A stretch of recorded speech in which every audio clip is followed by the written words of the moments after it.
我说，我说，我说。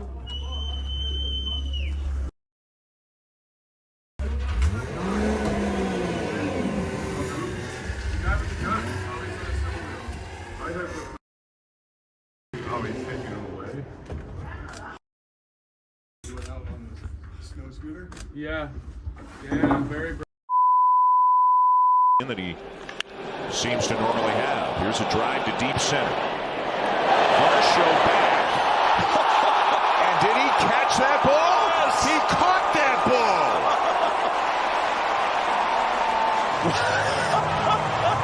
I mean, Dalton, we know you want a gold glove, and we know you're good, but quit showing off, would you? He fell, and he caught that ball. I mean, we said he makes highlight reel catches, but this is crazy. Yeah, you can smile after that one. Toyota and Waymo have just announced a preliminary partnership to accelerate self-driving technology, aiming to merge Waymo's cutting-edge autonomous driving systems with Toyota's automotive expertise. The collaboration will focus on developing a new autonomous vehicle platform for both ride-hailing fleets and, for the first time, personally owned vehicles, with Toyota's Woven division playing a key role in software and mobility innovation. This move could bring safer, smarter vehicles to everyday drivers, leveraging Waymo's proven safety record and Toyota's global reach. While details are still emerging, both companies are committed to making roads safer and expanding access to advanced driver assistance, marking a significant step toward a future where self-driving cars are not just for robotaxi services, but for everyone. What the? Something must have got loose. They didn't stop and they got cops all up there. What the hell? Come on, buddy.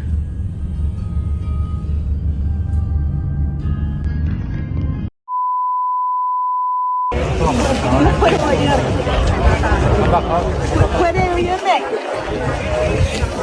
Okay. So.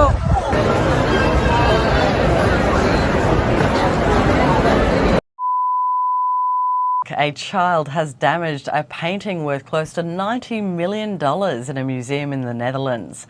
It all unfolded last Friday. And it's worth about 43 million quid. Orange on Maroon number 8 by American artist Mark Rothko is on display at the museum Boijmans van Boyenum in Rotterdam. The museum said the damage happened at an unguarded moment last week. During an unguarded moment when the painting was in a publicly available storage facility.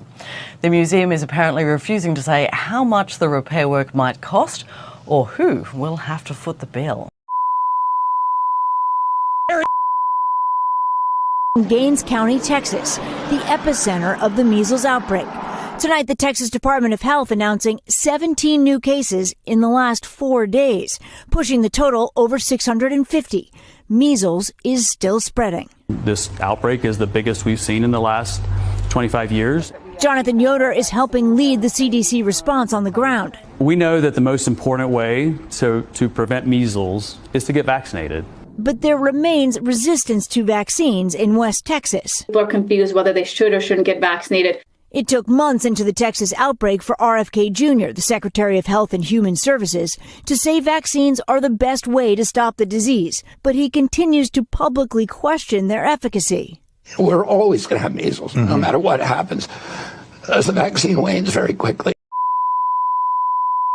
Known as the 6888, the only all-black female unit to serve in Europe during World War II, honored today, receiving the Congressional Gold Medal, the oldest and highest civilian award in the United States, alongside the Presidential Medal of Freedom. These women and the entire 6888 are great American patriots, loyal to a nation that for far too long failed to return that favor. In 2022, Congress unanimously voted to award the unit its highest honor. A Netflix original film directed by Tyler Perry was released last year about the Trailblazers. Welcome to the Women's Army Corps. The 6888 Central Postal Directory Battalion deployed in 1945, the women solving a growing mail crisis in Europe, clearing a backlog of about 17 million pieces of mail in 3 months, twice as fast as anticipated. Their actions credited with boosting the morale among American forces, and they were considered pioneers in military service during a time of racial segregation laws and few opportunities available for women.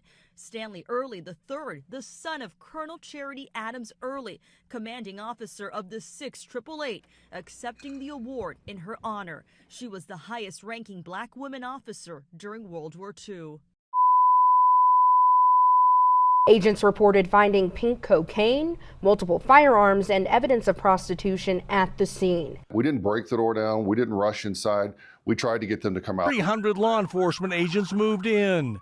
We now know the armed head of security inside the club apparently elected to ignore orders from the DEA. And this video captures the chaos moments after agents moved in. Partiers from inside the club scrambled out.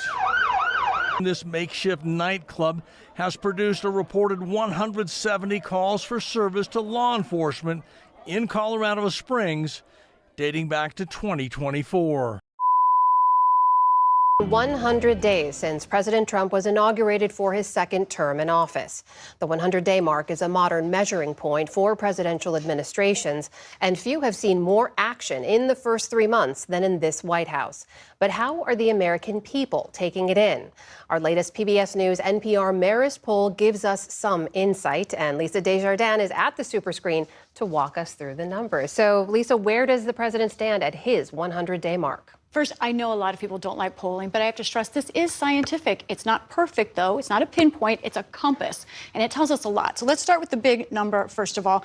President Trump's approval rating, his first 100 days in this second term, 42%. Now, that compares with disapproval rating, 53%. So the majority of Americans in our poll disapprove of the job he's doing.